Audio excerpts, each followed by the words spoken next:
You're listening to Finding Fortitude, a podcast that aims to help former athletes take good care of their minds and bodies through sustainable, evidence-based health habits. I'm your host, Dr. Tori Williams, a physical therapist, coach, and fellow former athlete who is ready to be part of the change in healthcare and who is on a mission to learn and share about all things health and well-being so that you can be equipped with the knowledge and tools to live your best life. As a reminder, nothing shared on this podcast should be considered medical advice. Let's get started.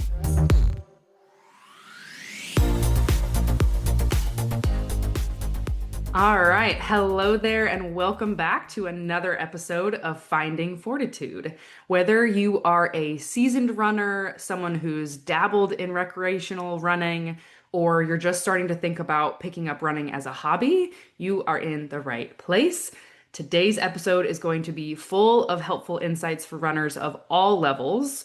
And my guest who's here to break it all down for us is a physiotherapist. That's a fancy Canadian term for physical therapist, and a running coach based out of Ontario. She is someone I'm very grateful to have met through a small business mentorship group last fall. And I really admire the work she does to help runners recover from injury, build resilience, and reduce their risk for future injuries. So she also actually happens to be my second Canadian guest on the show. So I clearly have a soft spot for Canadians. But without further delay, please welcome to the podcast, Emma Vaillancourt. Hi. Did I pronounce your last name correctly? Pretty close, yeah. The English version is Vaillancourt. Okay. Yeah, pretty close. It's a French last name. It should be pronounced with the kind of a French flair to it, but yes, Okay. the French side of that family is no more. Okay. Okay. Yep. So I totally butchered it. Should have asked you that beforehand. Oh, gosh. Emma, do you mind giving the listeners a quick introduction about yourself, including your background as a physio and as an athlete? Yeah, for sure. So I am currently based out of Kingston, Ontario in Canada, as you mentioned. And yeah, I've been a runner pretty much all my life. Got into it in elementary school. My sisters ran, so, of course, being the youngest sister, that was the thing you did, was just kind of run after them. And I did a lot of other sports growing up too. Running was kind of something I enjoyed, but wasn't like the main thing. And I was really thankful to have some coaches during the time that were kind of a bit ahead of the game when it came to like long-term athlete development. And they never really like pushed me to specialize early in running. They just kind of, let me do my thing and explore other sports and kind of come to that love of running on my own. And yeah, then I ended up specializing in running once I got to university, and I ran varsity track and cross country at Laurentian University in Sudbury, Ontario, and then at Western University in London, Ontario. So had a lot of, great memories running with lots of really speedy girls, and had a bit of success at both the provincial and national level, and had a lot of fun with it too. And still to this day love to run and train and occasionally compete as well, at varying distances. I've dabbled in still running on the track. I've done some road races, and still really, really enjoy it. And then it kind of worked out that the like physio side of things developed kind of along the same journey as running. One of my initial coaches was a physiotherapist, so that was sort of my first introduction to the world of physio, and thought, yeah, this is a pretty cool career. I like, exploring human movement and encouraging activity. And through that training, started to kind of notice some gaps and holes in the area of working with runners. It was kind of at the time before a lot of the running physio world had kind of exploded. And so, yeah, just started to kind of dabble in it a little bit, find some mentors and courses and ways to kind of, fill in those gaps and just learn more to be able to help that population. And yeah, as I started practicing, that was, anytime a runner came into the clinic, it was always really exciting to kind of work with them in particular. And over the years, just started to kind of bring that population into the clinic a little bit more, which led to, during COVID, a bit out of necessity, started to work with people virtually, and that's when I created my own business where I provide virtual physiotherapy and coaching for runners. And it's been a really great way to even just stay connected with runners in various communities throughout the province of Ontario in particular, just to help them work towards their goals. And I also work part-time in a clinic here in Kingston as well. So working with some runners, but also just general orthopedic population as well. Right on. Yep. And we're going to talk a lot about running and running related injuries, but I'm curious because you've been running for so long, I'm sure you've had your own maybe running related injuries along the way, or at least niggles. And if not, I want to hear that as well, because that's amazing. But if you've had any of your own running injuries that stand out to you, what were they, first of all? And like, how did that change your own relationship with running or influence the way that you treat runners now? Yeah, yes. As per most runners, I have had my share of injuries over the years as well. Unfortunately, running is one of those sports where if you're in it long enough, you're likely due for an injury.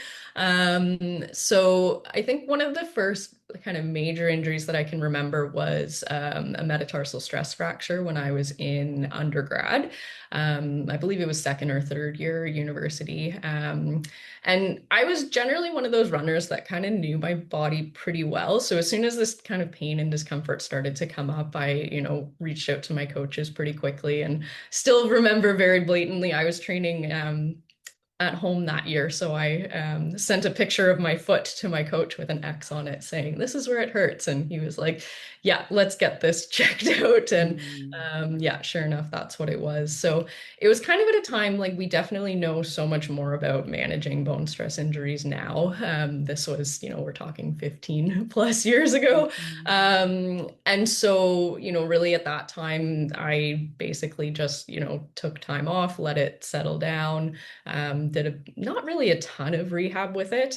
And then it was just a matter of kind of gradually getting back into running with some, I remember the first day was like go and run 5 minutes and then, kind of build up by a couple minutes every day, that sort of thing. So that was really kind of my first experience with it. And then kind of looking back in hindsight, it's interesting because probably within about 4 to 6 months of that, I developed a pretty wicked case of plantar fasciopathy, which, knowing what we know now, probably was a bit related to a bit of maybe under rehab that happened from the stress fracture as well.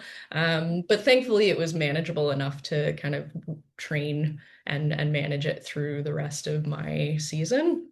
Um, and then kind of between seasons was when I was really able to take the time to rehab it, build back to running appropriately. And then, that ultimately resulted in one of my best seasons once I took the time to fully Amazing. rehab as well. So, yeah, those were kind of my first introductions to injury. And I think like in some ways, having gone through those processes, I kind of understand the mindset that a lot of runners go through when they develop injuries as well. Um, Even just in terms of that, like, okay, how long is this going to take? Can I keep running on this? Do I need to stop? That sort of thing. And being able to kind of explore that with runners can be really useful. And then more recently, and this one I think you often hear, well, you're a running physio. How do you still end up with injuries now? But last year, developed a pretty good case of Achilles tendinopathy that I had to rehab for quite a while as well. And looking back was kind of around a period of time where we had just moved, so there had been stressful times there, lack of sleep, all of that involved. Finishing up a caseload in one place, moving and getting set up somewhere else. I also had started to introduce a lot more speed work at that point in my training than I was likely ready for. And anyways, just ended up being, and I'm sure we'll dive into more about this as we go today too, but one of those kind of perfect storms that led to this onset of pain. So, kind of gives you that opportunity as a physio, you're kind of explaining these things to runners day in and day out. And then when it happens to you, you're like, okay, yeah, I've got to kind of listen a little bit to what I tell my patients as well. Yes. So yeah, Which is I think easier said than done. totally. Yeah. Yeah. And I think it's something where when I'm, educating patients about that too, I explain that of like, okay, it's not easy. Sometimes you don't think that it's going to affect you as much as it does. And then that's when the injury pops up. So, yes, definitely helps me to relate to the patients I'm working with. Gosh, yeah. I'm going through my own like rehab right now at the moment as well. And you can know something intellectually and logically, but to do it is another thing. And sometimes you just have to follow your own advice. Totally. Um, Yeah. And we are our own worst patients. oh my gosh, we really are. Yeah, I am lucky at least in that I have my husband who is also a physical therapist, so he helps a little bit with that. Yeah. But yeah, still tough. So let's talk a little bit more. Let's dive in more about running injuries. What are some of the most common running related injuries that you tend to see? Yeah, I generally, and I think I've kind of taken this from like the Chris Johnsons and Nathan Carlsons of the world, some physio names that I'll drop as well, but kind of simplifying things into like the bony category and then the more like tendon soft tissue category as well. They generally tend to be the kind of main areas of running injuries that we see. So on that tendon soft tissue side, there's your Achilles tendon, your glute tendon, your high hamstring. We even see the plantar fascia and IT band kind of acting like tendons as well. So they kind of lump into that category versus the bony side of things where we're talking more stress fractures, stress reactions, these sorts of things as well. Which tend to fall kind of more locally at sites of bone. So we see them around the feet or the shin, some of the more involved ones including the femur or the sacrum and some of these other areas as well. And really with that differentiation we can kind of have a better sense of how to manage them too, because generally speaking with those more like soft tissue tendon based injuries, we can get away with a little bit of pain or discomfort with running. You don't necessarily have to be stopping fully, depending on how irritable things are. Whereas that's not necessarily the case with bones. We really want to take that pain and discomfort quite seriously and really back off until things settle. So those are kind of the two more common areas that I see. And then another area that kind of fits a little bit more, I'd say, into that tendon soft tissue category, but isn't really as much that would be like a patellofemoral pain or runner's knee is kind of commonly brought up as well.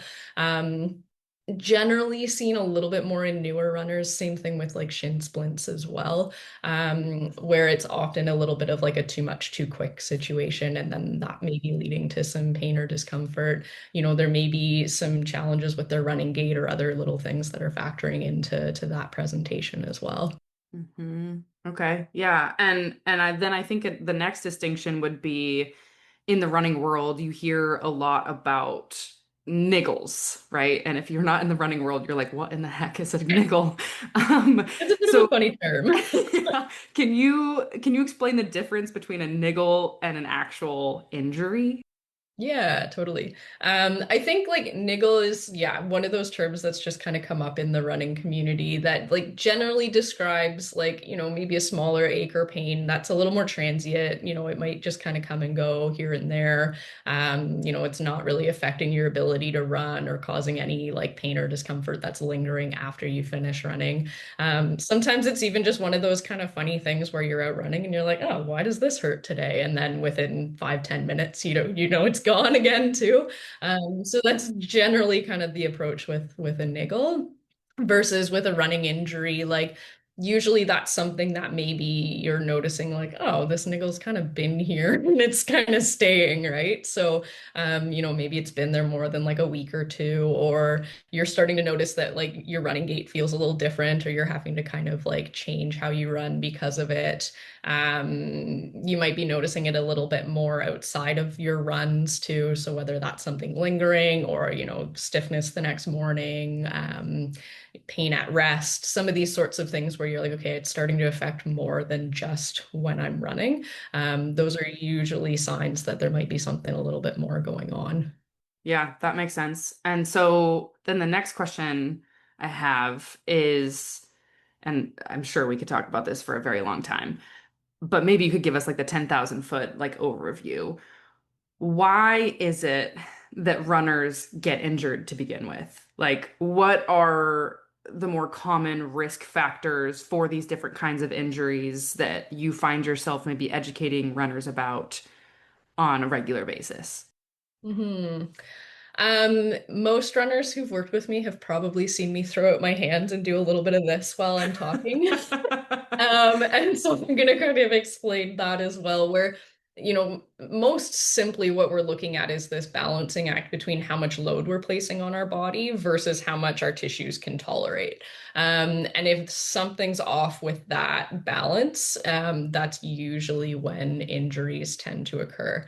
Um, and it's a little bit more complicated than just the I increased my run volume and now I have pain. Yes, that can happen. But sometimes we're also having to look into things in a little bit more detail in terms of your recovery strategies. What's life outside of running looking like? How are you fueling? What's your hydration status been like? There's a lot of different factors that can kind of go into injury risk.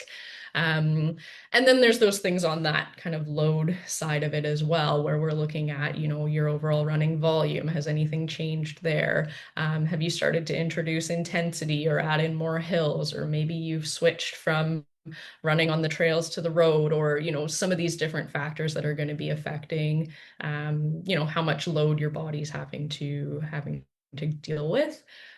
Because running requires a pretty high level of load and demand on our body. Depending on the area, we're talking sometimes upwards of like 4 to 6 times our body weight in load. Um, and so even sometimes little subtle things can shift the balance and start to affect that as well. So that's kind of the common thing I'll describe to people. Unfortunately, one of the most common risk factors for running injury is a previous running injury, and I sort of explained with my story kind of the what happens there. Where, sometimes it's a situation of, rushing back too quickly, perhaps under rehabbing things where, okay, the pain's gone, but there may still be some, load differences in that area or in that tissue that you're now kind of compensating for when you get back out there. So that's commonly a risk factor that we consider.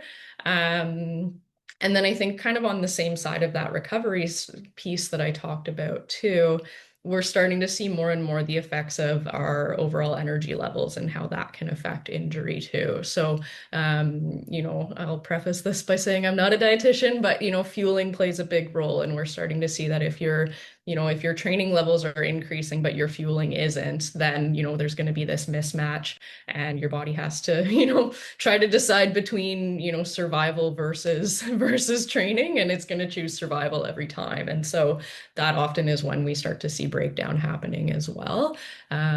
So yeah, those are some of the things that I think are important to consider when it comes to running and risk of injury. Now, there can be some biomechanical factors, but I think we're starting to see more and more that isn't the only picture. A lot of runners are often thinking about their running gait or their shoes or, not stretching enough or those Yep. sorts of things. And more and more we're seeing that those are less important versus what we once thought.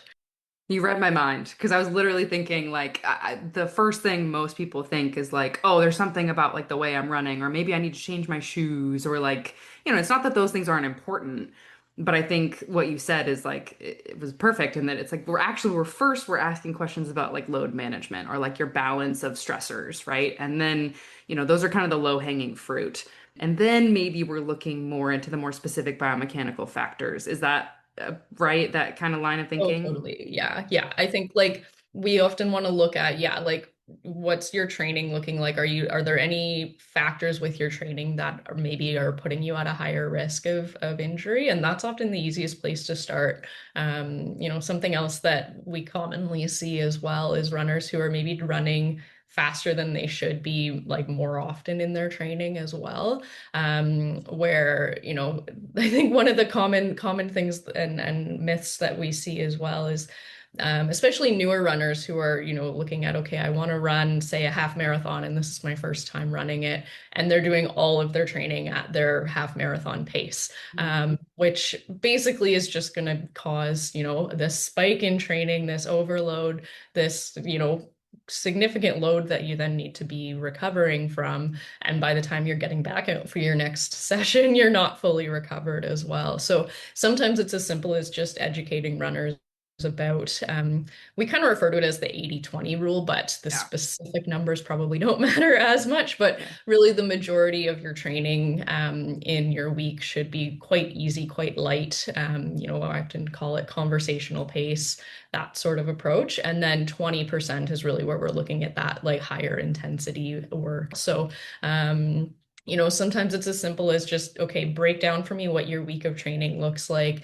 And then let's dive into that first. If that's enough to kind of get you to a point where those loads are more tolerable and more manageable, then perfect. Then we might dive into looking at, yeah, comparing some, strength and movement and function between sides and seeing, okay, is there anywhere else that may be contributing to higher loads in this specific area where you're getting injured? Sometimes it's a matter of, oh, okay, you can do, 20 calf raises on the right, but you can only do 5 on the left. Okay, maybe we need to try to address that. So once we've kind of layered in some of those things, once we've looked at, okay, what's life looking like outside of running? Are you, in a phase where, you've just moved or you've started a new job or, you have a new baby at home or a dog or whatever that's keeping you up at night and affecting your sleep? Okay, is that really a season where you should be trying to push and trying to kind of get your training in no matter what? Or, are there things that we maybe want to back off on right now so that, you can kind of get through this season of life in one piece? So yeah, those are often the things that I think are best to look at first. And then if we're still running into issues, okay, yeah, maybe we do need to start breaking things down a little bit in terms of your biomechanics or what your running gait looks like, and how can we address things there. Yeah, I love that. That's kind of flip-flopped from maybe how it used to be, or at least that we used to feel like, biomechanics were this very central point. And now it's, again, not saying that it's not important, but I think, like you said, kind of hammering away on those low-hanging fruit first is Totally. often the easier approach, and can be enough to make a difference. I'm curious, I have a couple of questions with this that I want to go off on a little bit of a tangent. The first one is, do you have a hard time when you're talking to certain athletes about slowing down during their runs? Like, I feel like I've had a couple of patients that have a hard time being like, "What do you mean I need to slow down?" Like it's kind of like this ingrained, like if I'm gonna go out and exercise, like I need to push hard. What does that conversation look like, when you're talking to patients? Yeah, it is a difficult conversation, and I think it definitely takes like a little bit of, yeah, you kind of have to like navigate it appropriately depending on the runner you're working with too. But if we look at training for a lot of different sports, for example, are they going 100% every single time they're out there? Are they basically treating each practice like it's game day? No, right? Like there's going to be breaks or rest, or maybe one day they're going to focus on this and the next day they're going to focus on that. So that's sort of one approach that can be useful. Um, and then sometimes it's even just like challenging the patient to be like, how slow can you go? Like, Love that. and kind of looking at that. Or, getting a sense of like, are you like, if you're running with someone, like, are you truly able to converse the entire time? Or are you like, taking that breath every couple of words essentially and not able to kind of get that out as well. And I think more and more, and I mean, we're kind of seeing this hype around zone 2 right now as well with training. That's So I true. think it's like kind of becoming a little bit more popularized, maybe almost like pendulum swinging too far the other way now. Hmm. Hmm. But I think it's kind of one of those things where we're looking at, okay, if you are constantly kind of redlining and not recovering, like how are we then going to see the performance benefits as well? I often throw my hands up again and kind of look at that comparison of like, okay, we have that, training load and wanting to push things on one side, but then we also have to remember there's recovery in there too, right? And so, trying to remember the quote, but it's basically the best training you can do is what you're recovering from, right? And Yes. um, Yes. that sort of approach can be really helpful to kind of ingrain into runners too. And usually once they see the like benefits where suddenly they're like seeing, personal bests or, getting through a training season without getting injured or some of those kinds of things, like that's when you typically start to get that buy-in as well. Yeah, usually with runners, if you can relate it back to performance, they're all in. Yeah, and that is such a universal concept, like in general, the whole like being able to, you can only benefit from the amount of load that you can recover from, essentially, or you can only adapt to that.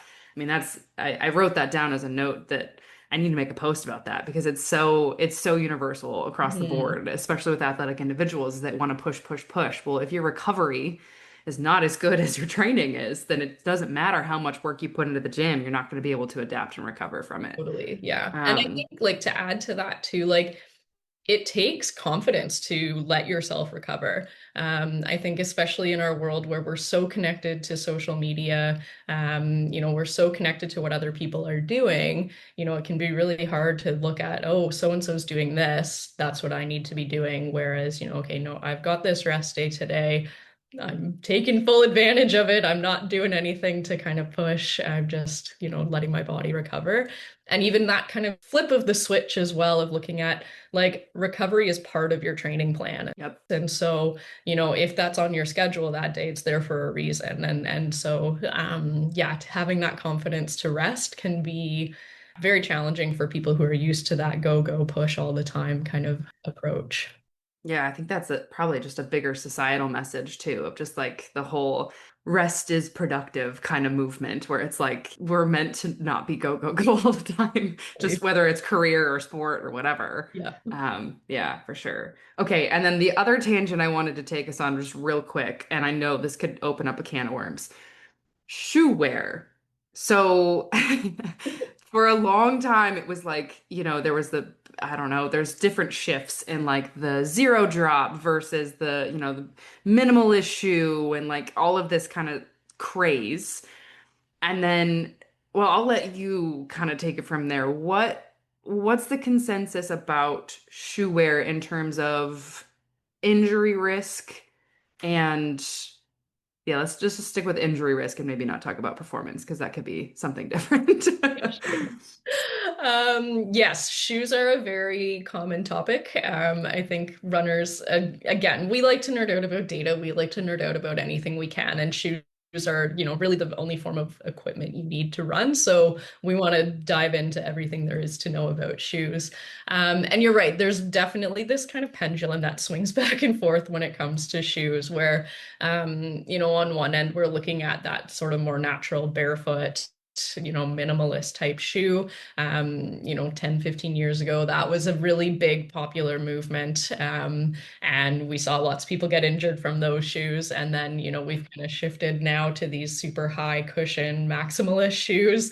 We're still seeing just as many injuries happening as well. So, generally speaking, what we're sort of seeing with shoes is that there's no one like perfect shoe for the type of runner that's out there. There used to also be this trend of going to a running shoe store and they'd look at your feet and go, oh, you overpronate, you need a shoe that's more supportive, or oh, you have a high arch, you need this type of shoe. And we're even starting to see that be a bit debunked in the research as well, where ultimately the best shoe for you and what they've looked at in the research, and I think it's hilarious with all this shoe tech that's out there, the best shoe for you is the one that's most comfortable for you and that hasn't necessarily deviated much from the shoes you're used to wearing. So, part of why we saw such a big spike in injuries when that pendulum shifted towards the minimalist shoe, the whole theory there was, we've we didn't wear shoes back in the caveman days, so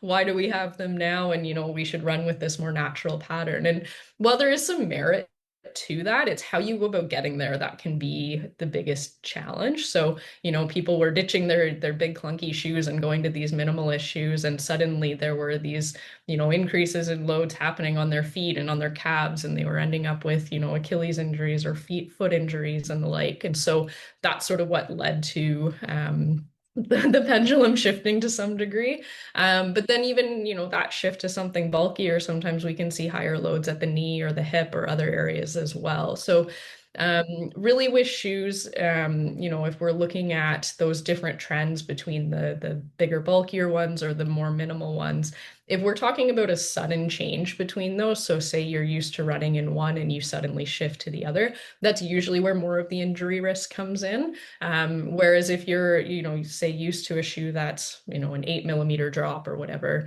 and you change to a shoe that's still around that, you're likely not going to see any major issues there.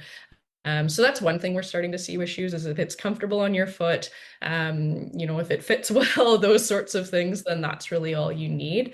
And then I think the other piece of evidence that I always love to share with runners, and especially because they're such like shoe obsessed folk, is that having a rotation of shoes in your lineup can be really helpful. So anytime if someone tells you that you can get more shoes as a runner, it's like bonus. But yes, having, a variety of different shoes also gives your body different varieties of load as well. So, commonly we'll see this in the, varsity group that I work with as well, where, they're wearing their kind of heavier or bulkier trainers for a little bit more support and cushion on their easy run days. And then, on their speed days, they might be shifting to something that's like a little bit more minimalist. And then on the track, they're throwing on their spikes or that sort of thing. So they've kind of got this kind of change up in lineup. And generally speaking, that sort of approach of having variety, our body really responds well to.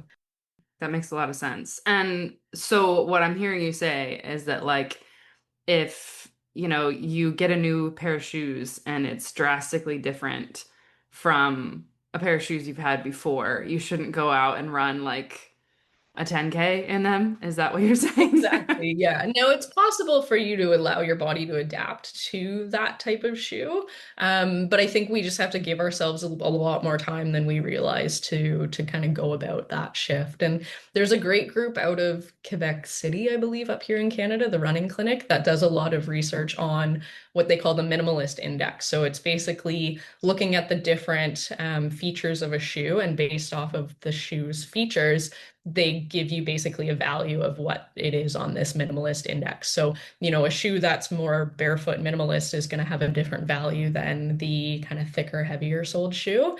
And so, what you can do with it is you can even go in and like input the different should like say, okay, I'm in this shoe and I want to move to this shoe, and it'll give you kind of a timeline of how long it may take to actually make that transition happen too. And we're talking like That's cool. really gradual changes too. Like I've explored this a little bit myself. There was a period of time where I, was running in, a thicker shoe with an orthotic and everything. And over time, what I would do is I would run, 95% of my run in my shoe with my orthotic, and then 5%, without the orthotic. And over time, kind of increase that time that I was running in one and reduce the time in the other.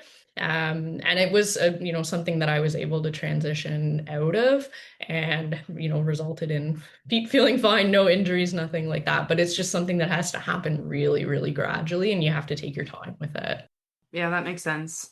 And that's a cool resource too. Maybe if you could share that with me, I'd Yeah, be interested totally. in looking at that. That's really cool. Um, when it comes to rehab and maybe like managing symptoms from an issue, let's just say like plantar fasciitis or Achilles tendinopathy, can shoe wear also be used as a way to kind of help manage symptoms and allow someone to keep training?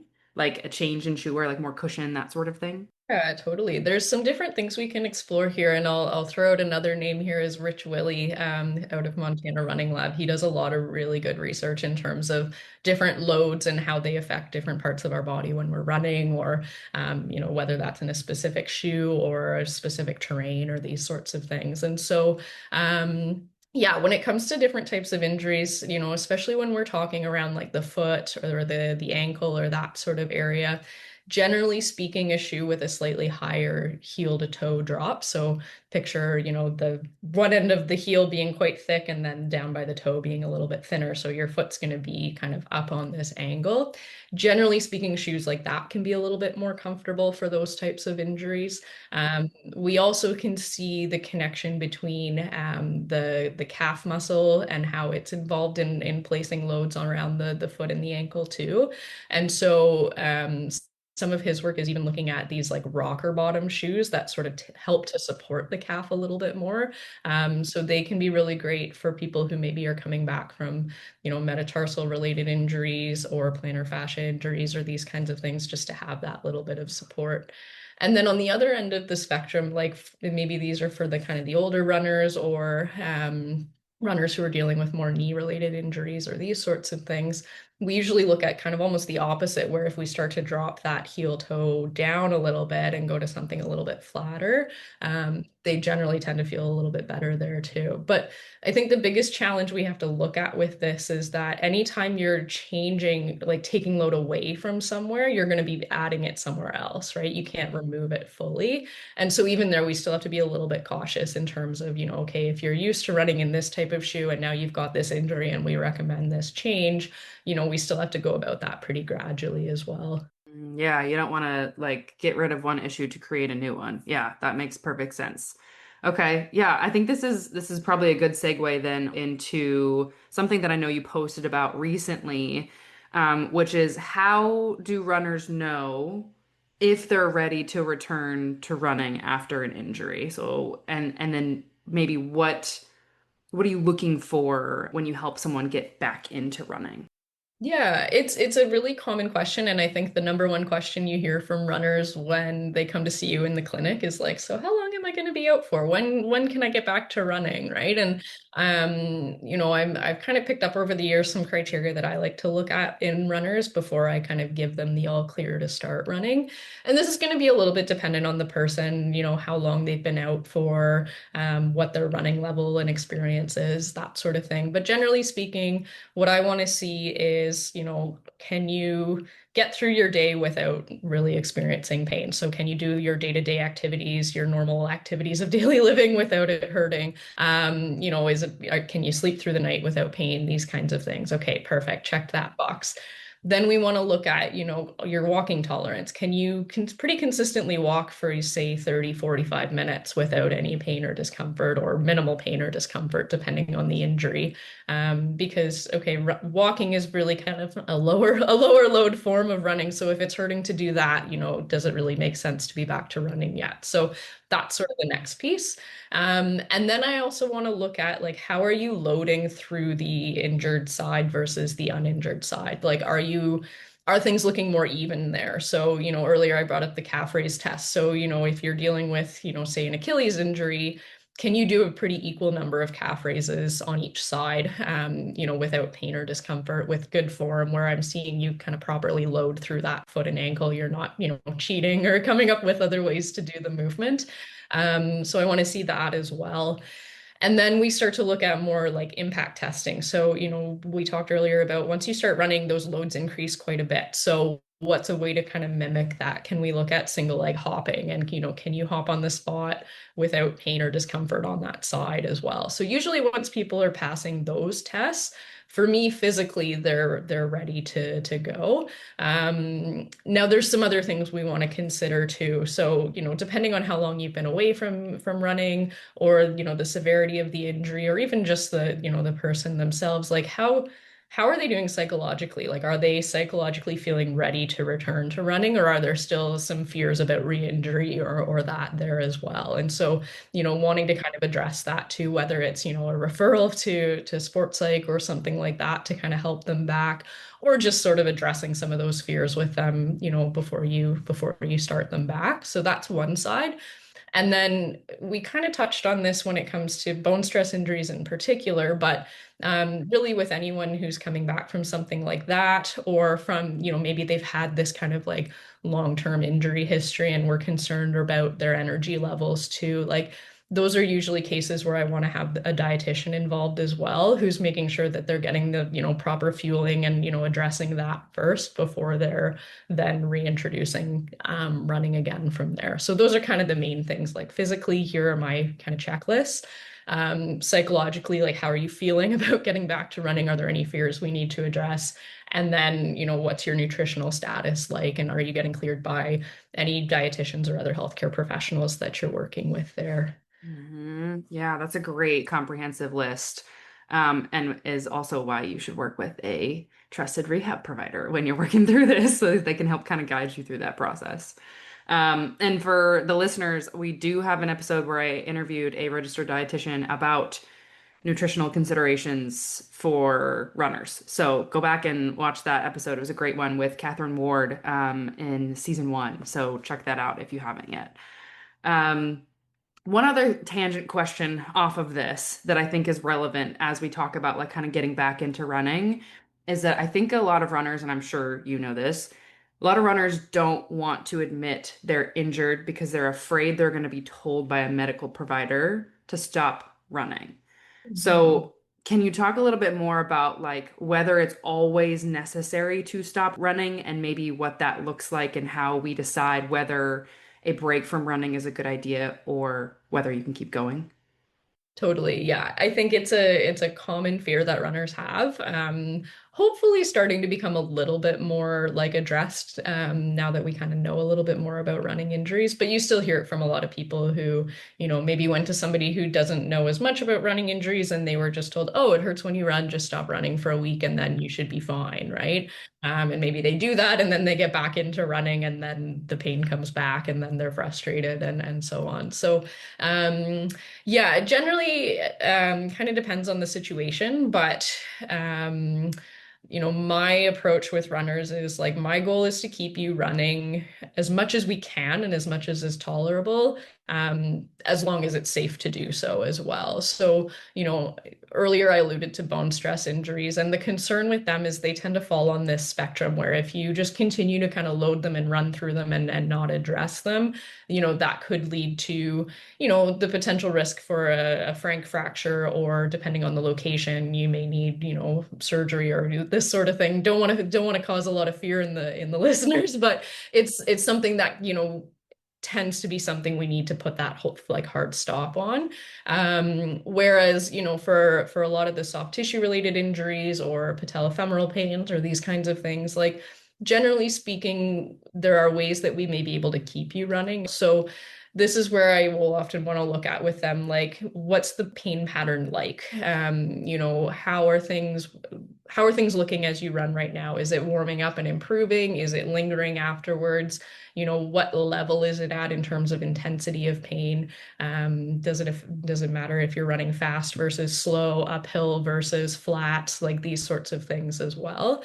And so based off of all of that information, we can usually come up with a little bit of a plan where, okay, maybe you're not training the way you were, but how can we still keep you doing something? Because I think, one of the challenges we often run into is people get injured from running, they stop running, they get potentially weaker, or, the area is not necessarily addressed.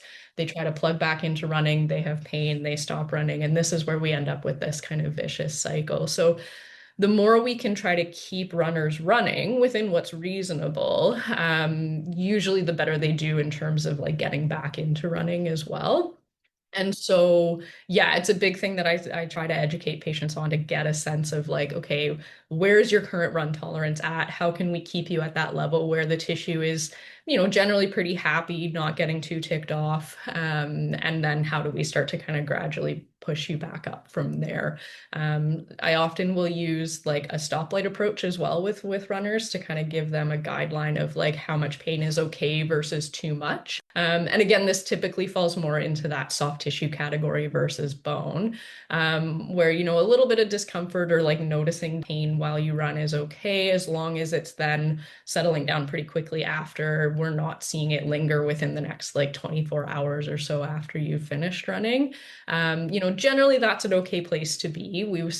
Ideally want to get to a point where, you're running without pain at all, but a little bit of discomfort is okay. Versus, if we're starting to push into more discomfort, or, it's starting to affect your running gait, or, it's really flaring up for the next 24 hours after, those may be signs of, okay, we're not quite at that level of load tolerance. So how do we back off to a level that's more manageable for you? So it's a big part of what I try to explain to runners that I work with too. Because the more I can give them those tools as well to go, okay, this is how I'm feeling today, so therefore I maybe am okay to keep going, or I need to back off. Like that generally helps them to get back to consistent running a little bit easier versus just saying, yep, you're good to run, just keep doing what you're doing, or that like runners will interpret that in very different ways. So sometimes giving them some clear-cut answers can be really useful. There may be situations where you can keep running, but you're having trouble on hills. So let's take hills out for right now. Or you're having trouble with speed work. Okay, let's just stick with easy volume for right now. Like there's a lot of different factors that we can manipulate to try to keep you running when it's clear to do so. Yeah, that's super, super important. I think good for listeners to hear is that like if you're working with a provider who works with runners and knows what's going on, they're at all costs are going to try to keep you running to avoid detraining when it's appropriate to do so. And so I think I'm hopeful that that fear is starting to get less, but I still see that relatively often of people being kind of Yeah. afraid to go get it checked out because they're afraid they're going to be told to stop running. Totally. And I think just to add to that too, like if a healthcare provider is telling you to stop running, they should have pretty good reasons why. And that's I think another piece that I always try to explain to runners when I am pulling them from running, going, okay, here are my concerns. Like normally, yes, I would love to keep you running, but in this situation, this is why we need to pull you out. And so I think as a runner going to see a healthcare provider, like don't be afraid to ask a little bit more about that too, of going, oh, that's interesting. Like, why do you think I need this break from running? And have them explain it because yeah, there are definitely times where you do need to have that break. But we also want to explore how we can keep you doing it so that you can exactly like still have like continue to have that consistency of training because that's really what can help you keep running in the long term. And I love that like you give these runners tools to kind of assess day by day of like how they're feeling and like how to adjust their training because I think a lot of times it's much easier to follow a black and white plan of like, okay, I'm going to do this run plan. I'm going to stick to it perfectly. And sometimes there's a little bit of like a mental struggle with having to not just do all or nothing. Like you kind of have to find that gray area and try to be a little bit more nuanced and be flexible with your plan. And I Totally. know that that can create some frustration for runners, but I think it's very helpful to have someone like yourself to kind of talk through that so that they feel like they're still moving forward, even if they're, having to adjust their plan on a day-to-day basis. Totally. Yeah. And I think it also, allows them to kind of be able to adjust based off of like, we know with rehab, flare-ups are going to happen. Sometimes we can kind of look back and go, okay, yeah, this is why. And sometimes we just have them, right? And so having that ability to go, okay, yeah, things are a little bit more ticked off now than they were. I'm not going to panic. I'm just going to go, take a little bit of time to rest or go back to the previous level that I could manage and then, kind of pick back up again and go from there. Like there's a lot of value for runners having that, really just that confidence in being able to like listen to their bodies truly and kind of make those adjustments, based off of what their body needs.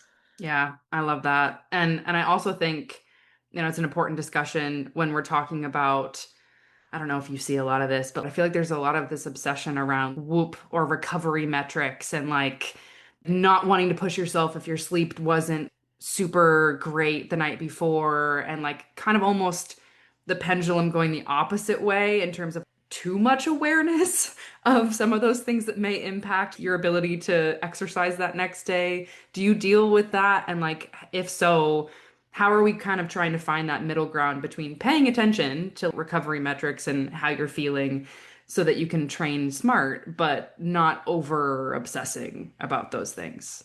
Yeah, it's interesting because recently I was explaining to someone else about, kind of the different personalities of runners that you see in clinic. And there's sometimes those runners where you're really trying to like pull the reins back and then kind of give them some set guidelines of like, this is as much as you're doing, no more, no less, like, that sort of thing. They need that, structure to a degree, Mhm. or that like clear cut explanation. And then there's sometimes those runners who are exactly like maybe a little bit more fearful. Maybe they've gone through, lots of injuries before. Maybe this is their first injury and they just don't really know what's safe to do. And so in those cases, sometimes it is a little bit more encouragement in terms of, go and explore it, see what happens. Like, let's get some more kind of data from your body versus from your watch, that sort of Yes. thing. Because the metrics in that are helpful, sure, but we tend to obsess about the things we can measure versus like what our body is telling us as well. And so yeah, absolutely. I think that's a metric that can be useful to kind of have and kind of look at, but it shouldn't be like the only thing you're paying attention to. Mhm. Yeah. And one other thing I will just say, this is kind of wrapping back around to the previous thing we were talking about, but not all providers are well versed in management of running and running injuries. I'm thinking of one particular story right now where this person has had chronic Achilles issues and they were told by a provider to ice it and rest it. And that is not at all an evidence-based strategy. So I think just make sure that when you are reporting, any issues that you have, that you're asking for referrals to people or looking for providers who have experience working with runners, because it is kind of its own world of research and of practice. And I think it's important for you to see someone who knows what they're doing. Totally. Yeah. Yeah. Okay. So we're going to start wrapping up here.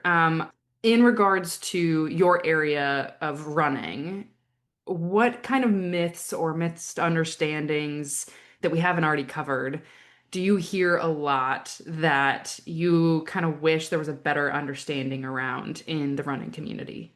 Yeah, I think we have touched on quite a few, and I think a lot of the times when, runners are coming in to see me, like a lot of what I'm doing may be dispelling myths or trying to kind of like update them on the evidence around running injuries. But I think one in particular that kind of stands out to me, I often see as well, and whether it's somebody who's newer to running or maybe they've run a few races and this and that, is this kind of tendency or temptation to like jump to these long distance races right away. Mm, And, I see it a lot where people are, especially I think during the period of COVID where running had this huge boom. yes. A lot of runners kind of got into it and they started to really enjoy it. And then they went, I'm going to run a marathon, without maybe having a lot of that sort of background training. And so then, they end up in clinic injured and this and that. And, a lot of times I try to explore with runners, like, why the marathon? Like, is there anything specific about that distance other than just this lore of being a marathoner, right? And, with that said, like, if you want to run marathons, great. Like, all Yeah. for that. Yeah. But, you don't have to be a marathoner to call yourself a runner. That's certainly a stance that I will live and die by. I have not run one and don't necessarily intend to. But I think like if that's your goal and if that's what you want to work towards, like running is one of those sports that requires a lot of patience and a lot of development. And, you can't necessarily rush the process of getting up to that distance. Yeah. You need to give yourself the proper time to get there. And I think that's kind of the big thing that we tend to see. And I think it kind of goes back to even just, we come back to society and our societal norms and that. And, there's this sort of like instant gratification, right? And running is very much the opposite of that. Yeah, It takes totally. time, it takes patience to kind of build there gradually, season by season, year by year, this and that. So I think that's a myth that I will, like I said, a hill I will die on. But yeah, it's just exploring, okay, like, if you want to do it, great, but let's take the proper time to get there versus, okay, maybe there's a different event that may be better suited for your current level, and let's start there. So that's certainly a big myth, Mhm. is that, oh, I can just get there right away. Like yeah, you got to give yourself time. Couch to marathon in 6 months. Yeah. Maybe not. Yeah. Okay, yeah, that's a good one. That's a really good one. So before we wrap up then, is there anything else in particular that's been on your mind lately or anything that you really want the listeners to take away from today's episode? Hmm. Um, I think really the big thing is looking at like the patients that I just mentioned, like, giving yourself time, allowing your body to adapt because our bodies are capable of very incredible feats. And I think that's why a lot of runners get so addicted to this sport is because you start to kind of see what you're capable of, right? And you want to kind of push those limits. But you got to give yourself the time, right? And so, choose those goals and go towards them, sure, but take the time and not to get there. I think the other thing as well when it comes to injuries, and we kind of alluded to this, is there can sometimes be this fear of reaching out for treatment, right? But you know, catching it early and dealing with it right away can go a long way in keeping you training consistently versus that kind of, okay, I'm just going to ignore it. I'm going to just push through. It's going to go away, or I don't want to deal with this because I've got this race coming up. Usually those people who are coming in like a few weeks out from the race, just hobbling in, having a hard time, like, that's a bit of more of a challenging period to kind of manage things versus, okay, I'm starting to notice this. I'm going to go and get it checked out right away. Maybe you're only going to need a session or two just to kind of get on top of it and get a little bit of support, and then you're good to go. So, if you're ever in doubt, just go and get things looked at and get some advice. And, that should kind of keep you consistent. And consistency is really that piece that's going to keep you seeing the progress you want to see in this sport. Yeah. Oh my gosh, Emma, this has been awesome. Thank you so much for sharing all of your wisdom and knowledge with us. If people want to connect with you, maybe work with you or ask questions, where might they be able to find you? Yeah, so I am on social media. You can find me on Instagram at Rehab to Racing. I also have a Facebook page, but I generally tend to let the kind of dust settle on that. So I'm a little more active on Instagram. And then you can also find me at www.rehabtoracing.com. Hey team, Tori here. So, unfortunately, at this point in the podcast, we were so close to finishing, but I had some technical difficulties and the audio cut out. Luckily, if you want to connect with Emma and learn more about her services, you can go to the show notes and I have linked all of the ways that you can get in touch with her. Huge shout out and thank you to Emma for coming on the podcast and sharing all of her knowledge with us. I definitely recommend following along and getting on her email newsletter list if you're interested in all of the running content and reducing your risk for running related injuries. That is all for today. If you liked this episode, please be sure to leave a rating or review or share the episode with someone who you think might benefit from it. As always, I so appreciate you for taking the time to listen, and I will talk to you again next time.